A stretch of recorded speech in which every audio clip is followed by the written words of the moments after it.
Hola amigos de La Voz que Clama, hoy vamos a estudiar algo bien interesante. ¿Qué es la falsa ciencia? Hay un texto que está en el libro de Primera de Timoteo capítulo 6, donde Pablo le recomienda a Timoteo que se cuide de los argumentos de la falsa ciencia. Pero ¿a qué se refería Pablo cuando estaba hablando de la falsa ciencia? Normalmente se ha pensado que está haciendo referencia al método científico, a los avances tecnológicos. Esa es la idea que se nos viene a la cabeza. Pero hay dos puntos importantes que entender en cuanto a lo que es la falsa ciencia. Y para eso nosotros tenemos que tomar todas las declaraciones que hay en la Biblia en cuanto a esto, pero como esto es un video corto, simplemente vamos a tomar dos puntos. Y de acá deriva todo lo que significa la falsa ciencia. Cómo reconocer un falso conocimiento que aparentemente está derivado de la palabra de Dios, pero finalmente nos conduce a la perdición. Hay dos puntos importantes que entender. La falsa ciencia consiste en dos cosas. Número uno, la idea de un Dios impersonal. ¿Cómo así? El panteísmo, lo que nosotros conocemos como la teoría de que Dios es una energía universal que permea todo, que está en los árboles, en el aire, que está en nosotros mismos haciéndonos una especie de dioses o semidioses, y que normalmente está en la naturaleza, en todas las cosas y en toda la tierra. Por eso los antiguos adoraban a la tierra, porque ellos consideraban que la tierra trae toda esa energía universal, esa energía cósmica, y que el contacto precisamente con eso revitaliza en nosotros esa misma energía y la potencializa. Esa es una de las ideas. La otra idea tiene que ver con el principio que nosotros somos santos por naturaleza. ¿Cómo así? Hay una idea que está muy implícita en las iglesias hoy en día, y es el hecho de que cuando nosotros hacemos parte de una iglesia o de una religión determinada, somos santos.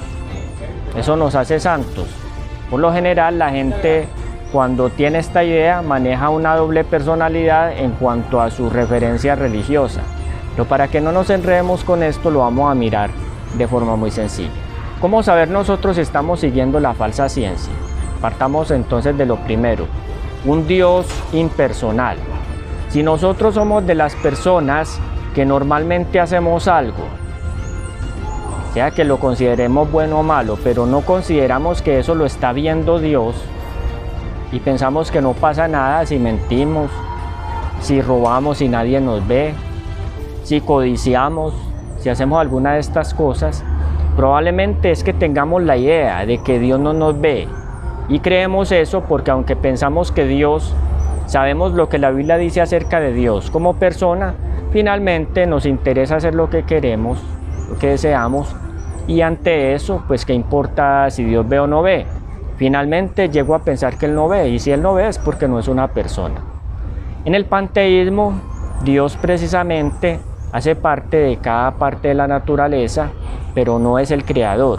Es sencillamente la naturaleza, la energía, el universo, y eso es la fuerza creadora. Entonces, más deja de ser una persona para convertirse en una fuerza.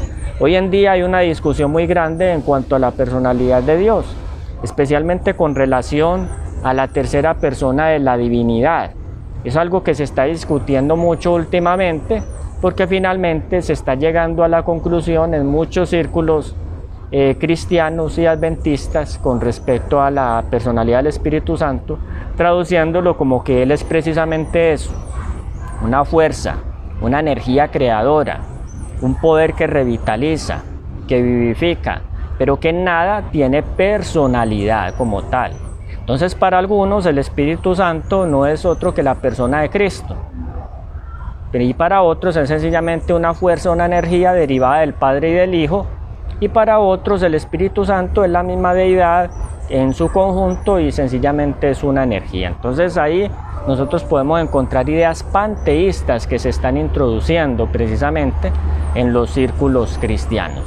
Otro punto es el de la santidad. Hace más de 100 años había un movimiento que se conocía como la carne santa. ¿Qué pasaba?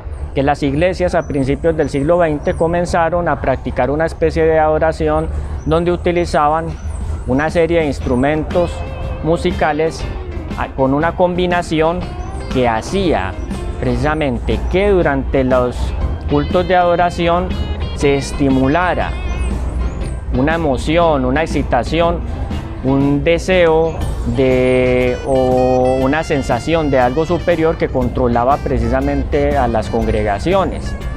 De allí surgieron muchos movimientos pentecostales a principios del siglo XX, finales del siglo XIX, que finalmente en ese tiempo se conocían como el movimiento de la carne santa. Y era porque cuando comenzaba el estímulo con la música, con una especie de drama que precisamente se efectuaba en estos cultos de adoración, se llegaba al punto donde las personas caían convulsionando. ¿Sí? Entonces se consideraba que habían recibido el Espíritu Santo y que Él estaba transformando a la persona. Cuando la persona se levantaba de ese estado, entonces los demás la veían como que ya fuera un santo, porque el Espíritu Santo descendió sobre ella, lo permeó esa energía universal y finalmente se potencializó para ser un ser perfecto. Entonces esta persona era considerada santa por los demás y nadie le podía decir nada. Podía hacer lo que quisiera, pero se consideraba que no había pecado en esa persona y finalmente la persona estaba feliz, pero hacían cosas muy disparatadas.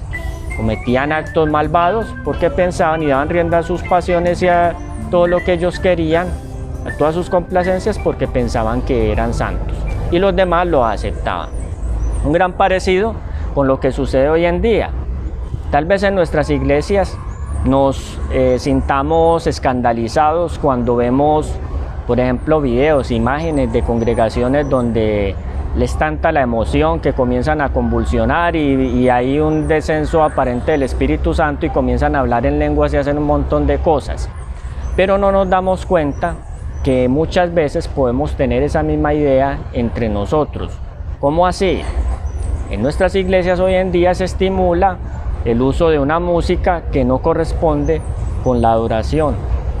No es una música que eleva al Dios verdadero, sino que en algunas iglesias es una música que estimula precisamente la emoción, el amor por las sensaciones. Es una religión emocional y mientras más emoción se siente en esos cultos, se piensa que es que el Espíritu Santo está allí y que estamos siendo convertidos. Pero cuando volvemos a la vida cotidiana, después de la campaña de iglesia, del evento que se haya realizado, volvemos otra vez a la realidad, nos enojamos igual, decimos las mismas mentiras, estamos mirando lo que no debemos y finalmente volvemos a la misma vida de antes. ¿Qué cambió? Nada cambió, porque era simplemente una emoción no santificada, pero nosotros consideramos que es buena. Y además de que pensamos que es buena, seguimos haciendo las mismas cosas pensando que Dios no ve. O sea que todavía tenemos a un Dios impersonal y seguimos la misma senda de la falsa ciencia. Entonces, cuando estudiamos falsa ciencia, pensemos en esas dos cosas. Uno, la falsa ciencia es la creencia en un Dios impersonal, alguien que no es el creador, no es alguien, es algo, es una fuerza que se derivó del Big Bang, por decirlo así, y dio origen a las teorías evolucionistas que hoy son tan populares en los sistemas educativos y en el mundo. Y además de eso, pensar que como ese Dios no existe, es impersonal y es una energía que está en mi corazón, y entonces la gente dice que Dios está en todos los corazones. Entonces, si Dios está en todos los corazones y en el mío, entonces yo soy santo. Y si yo soy santo y si Dios está en mí, entonces lo que yo decida, determine hacer en mi vida, va a ser bueno para mí y voy a pensar siempre que voy por buen camino. Pero la palabra de Dios dice, hay camino que al hombre parece derecho, pero su final son caminos de muerte. ¿Y qué es lo que motiva tus decisiones?